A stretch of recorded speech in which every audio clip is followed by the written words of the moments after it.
بسم الله الرحمن الرحيم. اللهم صل على محمد وعلى آل محمد كما صليت على إبراهيم وعلى آل إبراهيم إنك حميد مجيد. اللهم بارك على محمد وعلى آل محمد كما باركت على إبراهيم وعلى آل إبراهيم إنك حميد مجيد. يا رب صل وسلم دائما أبدا على حبيبك خير الخلق كلهم. سامعین کرام، سیرت طیبہ علی صاحبہا الصلاۃ والسلام حضرت رسول اکرم صلی اللہ علیہ وسلم کی مبارک زندگی کی اوراق پلٹے جا رہے ہیں، اور آج اس سلسلے کی 7ویں قسط پیش ہے. آپ 7ویں مجلس میں شریک ہیں. اس میں ہم شروع میں 5 حضرات جو ایمان لائے، جو پہل کرنے والے السابقون الاولون ہیں، ان کے ساتھ ساتھ ان کے بعد ایمان لانے والے کچھ خاص حضرات کا تذکرہ کریں گے.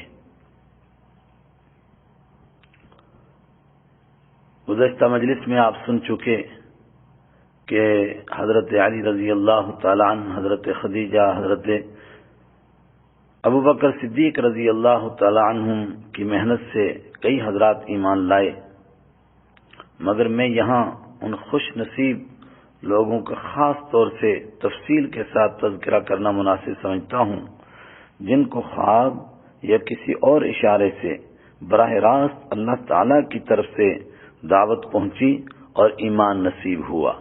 یعنی کوئی آدمی ان کو دعوت دینے کے لیے بیچ میں نہیں آئے، بلکہ ان کو اللہ کی طرف سے دعوت پہنچی. حضرت خالد بن سعید رضی اللہ تعالیٰ عنہ کا قبول اسلام. حضرت خالد بن سعید رضی اللہ تعالیٰ عنہ مشہور صحابی ہیں. فرماتے ہیں ایک دن میں ایک عجیب خواب دیکھا کہ ایک نہایت وسیع و گہری آگ کی خندق کے کنارے میں کھڑا ہوں. میرے والد مجھ کو اس کی طرف دھکیلنے کا ارادہ کر رہے ہیں، لیکن اچانک نبی اکرم صلی اللہ علیہ وسلم تشریف لے آتے ہیں اور میری کمر پکڑ کر مجھے کھینچ لیتے ہیں.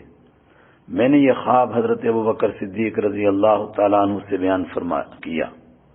انہوں نے مجھے دین کی دعوت دیتے ہوئے فرمایا کہ یہ جہنم کی آگ ہے جس میں تیرے باپ دادا تجھ کو شرک والے طریقے سے ڈالنے ہی والے ہیں. صرف اللہ تعالیٰ کے رسول حضرت محمد صلی اللہ علیہ وسلم کی اتباع ہی تجھے اس سے بچا سکتی ہے. یہ بات سن کر میں سیدھا نبی اکرم صلی اللہ علیہ وسلم کی خدمت میں حاضر ہوا اور ایمان قبول کر لیا. حضرت خالد رضی اللہ تعالیٰ عنہ فرماتے ہیں میرے والد کو جب میرے اسلام کا علم ہوا تو بہت ناراض ہوئے اور مجھ کو اس قدر مارا کہ سر زخمی ہو گیا، اور مجھے ایک چھڑی کو میرے سر پر توڑ ڈالا اور مجھے گھر سے نکال دیا. فرماتے ہیں میں نبی کریم صلی اللہ علیہ وسلم کے پاس چلا گیا. بعض حضرات لکھتے ہیں کہ اللہ تعالیٰ کے دین کے لیے سب سے پہلے یہی گھر سے نکالے گئے تھے. المستدرک جلد 3 صفحہ 249، صور من حیات الصحابہ صفحہ 453. حضرت طلحہ رضی اللہ تعالیٰ عنہ کا قبول اسلام. حضرت طلحہ رضی اللہ تعالیٰ عنہ فرماتے ہیں میں تجارت کی غرض سے بصرہ گیا. کیا دیکھتا ہوں ایک روز بصرہ کے بازار میں تھا کہ اچانک ایک راہب اپنی عبادت گاہ صومعہ سے یہ پکار رہا ہے اے تاجرو، تم میں سے کوئی حرم کا رہنے والا تو نہیں؟ تم میں سے کوئی حرم کا رہنے والا تو نہیں؟ میں نے کہا میں حرم مکہ کا رہنے والا ہوں. راہب نے کہا کیا احمد صلی اللہ علیہ وسلم کا ظہور ہو چکا ہے؟ میں نے کہا کون احمد؟ راہب نے کہا عبداللہ بن عبد المطلب کے بیٹے. یہ مہینہ ان کے ظاہر ہونے کا ہے. وہ آخری نبی ہیں، حرم مکہ میں ظاہر ہوں گے، پھر ہجرت کر کے کھجوروں والے شہر میں جائیں گے، تو ضرور ان پر ایمان لانا. راہب کی اس گفتگو سے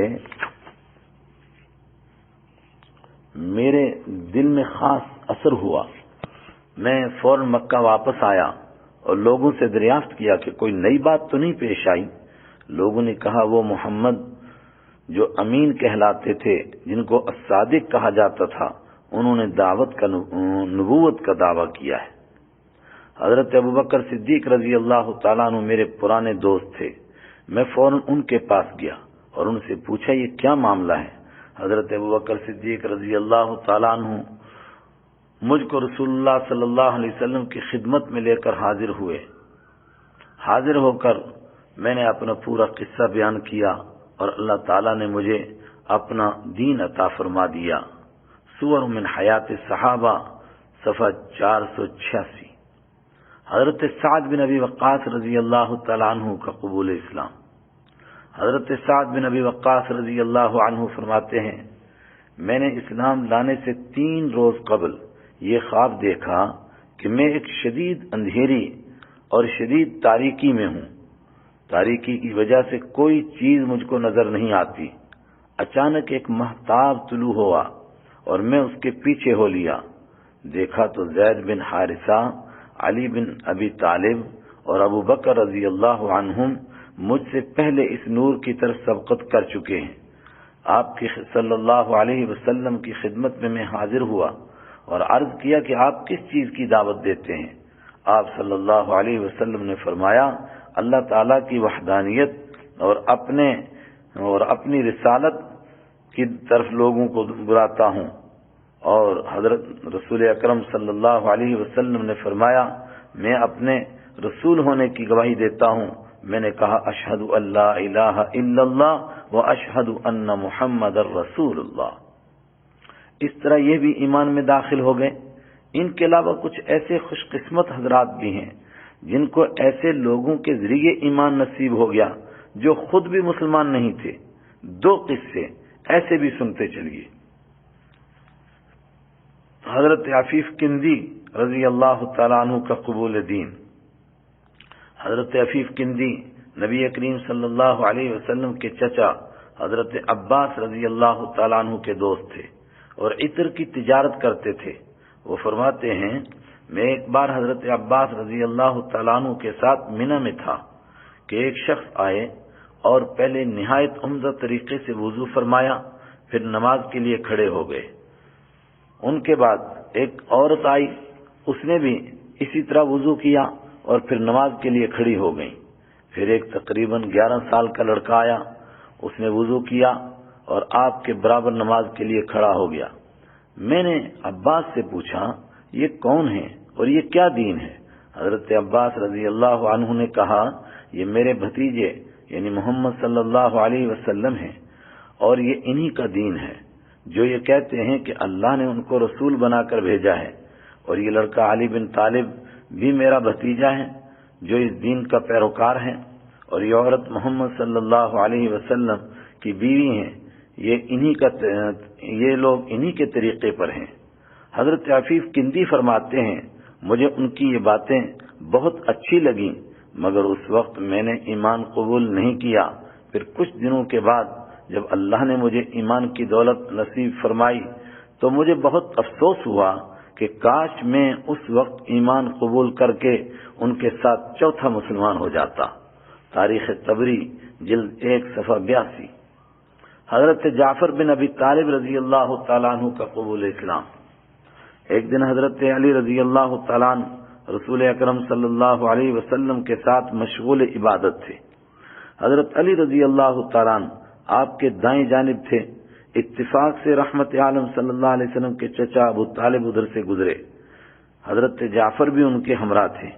آپ کو جب نماز پڑھتے دیکھا تو انہوں نے جعفر سے مخاطب ہو کر کہا، بیٹے تم بھی علی کی طرح اپنے چچا زاد بھائی محمد صلی اللہ علیہ وسلم کے بازو بن جاؤ اور بائیں جانب کھڑے ہو کر ان کے ساتھ تم بھی اسی طرح عبادت کرو جس طرح یہ کر رہے ہیں۔ حضرت جعفر رضی اللہ تعالیٰ عنہ اسی بات پر مسلمان ہو گئے، اور محققین کہتے ہیں کہ وہ 25 یا 31 صحابہ کرام کے بعد مشرف اسلام ہوئے۔ ابن ہشام جلد 1 صفحہ 276۔ ان کے علاوہ کچھ ایسے خوش قسمت بھی ہیں جن کو ان کی فطرت سلیمہ اور ان کے ضمیر نے ایمان کی دعوت دی، یعنی باہر کے بجائے اندر ہی کی طاقت نے ان کو کھینچ کر دربار نبوی میں پہنچا دیا۔ انہی خوش نصیبوں میں حضرت ابو ذر غفاری رضی اللہ تعالیٰ عنہ، حضرت عمار بن یاسر، حضرت صہیب رومی اور حضرت عمرو بن ابسہ رضی اللہ تعالیٰ عنہ بھی ہیں۔ تفصیل مشکل ہے، بس اجمالی طور پر حضرت عمرو بن ابسہ رضی اللہ تعالیٰ عنہ کا قصہ سن لیجئے۔ حضرت عمرو بن ابسہ رضی اللہ تعالیٰ عنہ فرماتے ہیں، میں ابتدا ہی سے بت پرستی سے بیزار اور متنفر تھا۔ مجھے اس بات سے بہت حیرت ہوتی تھی کہ ہم اپنے ہاتھوں سے پتھر تراش کر اپنا خدا بنا لیتے ہیں اور اس کی پوجا شروع کر دیتے ہیں۔ فرماتے ہیں، ایک مرتبہ میں نے اہل کتاب کے ایک بڑے عالم سے ملاقات کر کے دریافت کیا کہ سب سے افضل اور بہتر دین کون سا ہے، تاکہ میں اس پر عمل کر کے کچھ سکون حاصل کر سکوں۔ اس عالم نے کہا، آپ صبر کریں، پرانی کتابوں کی پیشن گوئی کے مطابق مکہ میں ایک زبردست نبی پیدا ہونے والے ہیں جو لوگوں کو شرک سے توحید کی طرف بلائیں گے۔ وہ سب سے افضل اور بہتر دین لوگوں کے سامنے پیش کریں گے، آپ ضرور ان کے طریقے کو قبول کر لینا۔ اس دن سے ہر وقت مجھے مکہ ہی کا خیال رہتا تھا، ہر آنے اور جانے والے سے مکہ کی خبریں دریافت کرتا تھا، یہاں تک کہ مجھ کو حضرت صلی اللہ علیہ وسلم کی خبر ملی۔ خبر ملتے ہی میں مکہ مکرمہ کی طرف چل پڑا اور مخفی طور پر آپ صلی اللہ علیہ وسلم سے ملا اور عرض کیا کہ حضرت آپ کون ہیں؟ آپ صلی اللہ علیہ وسلم نے فرمایا، میں اللہ کا بھیجا ہوا پیغمبر ہوں۔ میں نے عرض کیا، کیا واقعی اللہ تعالیٰ ہی نے آپ کو نبی بنا کر بھیجا ہے؟ آپ صلی اللہ علیہ وسلم نے فرمایا، جی ہاں۔ میں نے کہا، اللہ نے آپ کو کیا پیغام دے کر بھیجا ہے؟ آپ صلی اللہ علیہ وسلم نے فرمایا، اللہ تعالیٰ کو ایک مانا جائے، اس کے ساتھ کسی کو شریک نہ کیا جائے، بتوں کو چھوڑا جائے اور صلہ رحمی کی جائے، یعنی رشتہ داری کو جوڑا جائے۔ میں نے کہا، اس بارے میں آپ کے ساتھ کون کون ہیں؟ آپ صلی اللہ علیہ وسلم نے عجیب بات ارشاد فرمائی۔ آپ نے فرمایا، ایک آزاد اور ایک غلام، یعنی حضرت ابوبکر صدیق رضی اللہ تعالیٰ عنہ اور حضرت زید بن حارثہ رضی اللہ تعالیٰ عنہ۔ میں نے کہا، اب میں بھی آپ کا پیروکار ہوں اور آپ کا دین ماننے والا ہوں۔ یہ کہہ کر میں نے ایمان قبول کر لیا۔ آپ صلی اللہ علیہ وسلم نے فرمایا، اس وقت آپ اپنے وطن لوٹ جاؤ، جب ہمارے غلبے کا علم ہو اس وقت آ جانا۔ پھر میں اپنے گھر واپس تو آ گیا، مگر میرا دل مکہ مکرمہ میں ہی اٹکا رہ گیا۔ آپ کی خبریں دریافت کرتا رہا۔ جب آپ ہجرت فرما کر مدینہ منورہ تشریف لے گئے تو میں آپ کی خدمت میں حاضر ہو گیا۔ اس طرح 3 سال کے اندر بعض خوش نصیبوں کو دعوت کے ذریعے، بعض کو اپنی فطرت سلیمہ کی وجہ سے اور بعض کو خوابوں میں اشارے کے ذریعے دعوت ملنے پر اللہ تعالیٰ کا سچا اور برحق دین نصیب ہوتا رہا، اور نبی اکرم صلی اللہ علیہ وسلم بھی خفیہ طریقے سے آہستہ آہستہ دعوت دیتے رہے۔ جب کوئی خوش نصیب ایمان قبول کر لیتا تھا، اس کو اس وقت تک نازل ہونے والی آیتیں یاد کروائی جاتی تھی، نماز کا طریقہ بتایا جاتا تھا اور اعلیٰ اخلاق کی تعلیم بھی دی جاتی تھی۔